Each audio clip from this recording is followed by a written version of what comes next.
The latest Flash film with Ezra Miller could have been really great, and made a lot of money if it didn't star Ezra Miller. That being said, Ezra did pretty good in the role, and as much as I hate to say it, was in fact a standout amongst the rest of the cast. Every comedic moment, emotional beat, playing two characters at once with the same name and same powers, yet making them strikingly distinct in everything from tone to body language, proving to be a good actor when everything is said and done. That is separating the artist from the art though, and although I can respect a good performance, there's no way I'ma say to pay to watch this film. People can change, that's a fact, and I'm all for second chances, but I don't believe change has truly been made. No reconcilable actions have been seen, nothing of note has been representative of an actual change in character, so don't pay money in any way that actively supports the practice of continuing to fund bad behavior, and buy the Blu-ray from your local mom and pop store instead, since they actually need the money. With that out of the way, let's talk about the film. The movie is about the Flash, Barry Allen, as he goes back in time to prevent the death of his mother. Doing this causes catastrophic events, changing the battle with Zod, and it's up to Barry to assemble a team to put the pieces back together in order to fix the mess he made when he interacted with the multiverse. Typical superhero plot nowadays, pretty unoriginal at its core, but it doesn't fall flat on its face due to that. It is actually pulled off fairly well in an emotional standpoint. The idea of holding on to grief, of regret, living with survivor's guilt that never goes away. The question of if she was still alive, how would today be different, and would I be happy? Although there's a lot that is unexplored due to time constraints and plot elements that feel unnecessary by the end, the movie does a good job tackling the what ifs that everyone who's lost someone has once considered. If you are not there for the nitty-gritty emotional bits, the comedy does a good job balancing it out. It lands far more times than I ever imagined it would, and unlike Thor: Love and Thunder, doesn't usually detract from the actual tone of the film. It never feels too silly. It balances the line that Marvel has slipped over time and time again, surprising me yet again by the end. Not all the jokes are perfect, I'll never say that, but I laughed out loud more than once, and that's a feat unto itself. The action, on the other hand, is extremely hard to take seriously, with goofy CGI that looks straight out of a video game, and it is beyond distracting. The use of CGI goes very overboard here as well, from Zod looking like a huge downgrade from Man of Steel that came out many years prior, to a hopefully AI generated Superman in the multiverse that literally looks exactly like my man Nick Cage, to the running at the speed of light never quite looking right with some scenes worse than others, all the way to the entirety of the final fight. The whole thing looks uncanny, like I don't know how else to explain it, but it was impossible to take seriously, which is not what you want for the final battle in your superhero epic. It wasn't just because of how it looked visually either, it was also built up horribly due to the movie making it feel like it was trying to be two movies at once. A fan service ride of superhero spectacle and an emotional dive into a speedster's psyche. It never quite finds the perfect balance between them, and due to how different they are tonally, I'm not sure they truly ever could. The emotional side that's dealing with the idea that pain builds perseverance and perseverance builds character is definitely one of the strongest points, with emotional scenes that are pushed home by the talent that Ezra brings to the table, able to look like a broken man bottling the bad and an excited kid that never had to experience it. It calls the Flash into question every step of the way. What if the Flash never became the Flash and was just Barry? That sadly never gets to truly be asked though, which was definitely a missed opportunity. They flubbed that up in order to get the plot going. Although some hints do get thrown out if you're diving deep enough to apply them, this film is actually one that can be picked apart piece by piece, with layers to be unraveled and a lot to be found.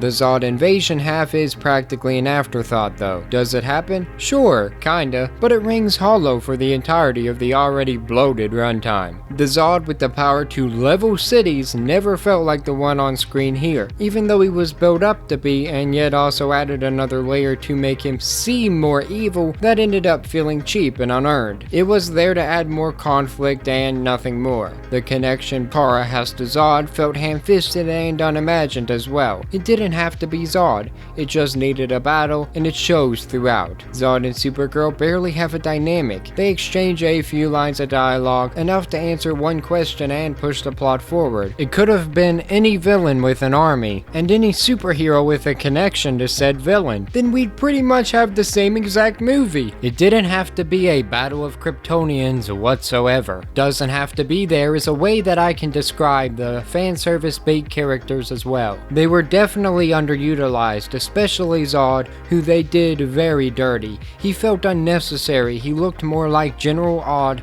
and at the end of the day, his inclusion had no real significance. This version of Supergirl wasn't too bad, but I can't really define her character, and she never quite made a name for herself. There was potential, but just like Zod, she felt like an afterthought. Speaking of, there were good scenes with Batman too, both of them, but the last scene of the movie really hurts them as well.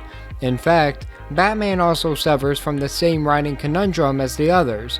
It was a multiverse, but they did so much to make it the same as possible that it all felt a bit disorganized and landed flat by the finale. It's kinda like they spun a wheel of tropes and waited for it to land, then did it again, while also crapping on the original devastative legacy of the past battle, a past villain, and past movies. Zod gets treated like a pathetic punching bag, tanking hit after hit, unable to fight back until his opponent's guard is down in one scene.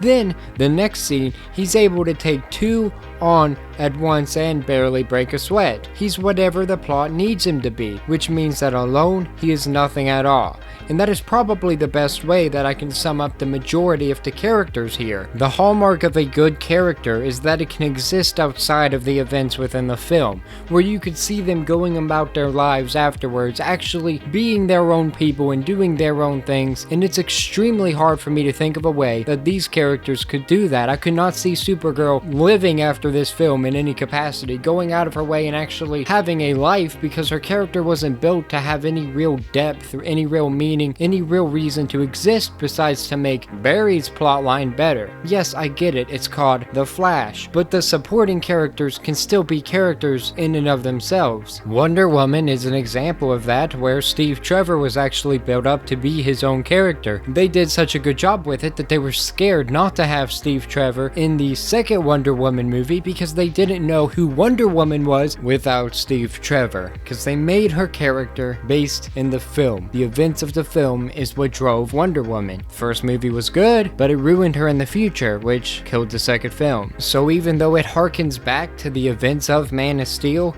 you have to completely remove Man of Steel from your headcanon if you intend to see this movie. The ramifications from it, the reality of it, is light years ahead of the battle presented here, not even in the same ballpark in any capacity. It feels very empty, lacking of consequences and lacking of weight, which given the gravity of the situation is a huge disservice in every regard. Do not watch this film purely for action or purely for fan service. If that's all you're here for, search up the scenes instead. You gotta pretend like every other DCU movie never happened in order for this one to be considered good on the level of writing and storytelling that they're trying to reach. That being said, do I recommend the film as one complete package? Yes. Yes, I do. It may never get the action-packed spectacle that it was aiming for. Some of the writing decisions may be baffling at times, with a scene that literally calls the entirety of the movie into question just for a joke and a cameo, making the entire moralistic point mute in the process. But whenever it hits the emotional heights, whenever the consequences actually land, and ironically it all slows down, there's heart beneath the surface that rears its head just enough to make this both an emotional roller coaster and a turn off your brain joyride, if either of those are what you're looking for. Just remember to support the people that need the money and not the ones that have used that money to hurt others, nor the people in charge of enabling them. For more news, reviews, and whatever we choose, stay tuned to Nerdsfeed. Have a great day.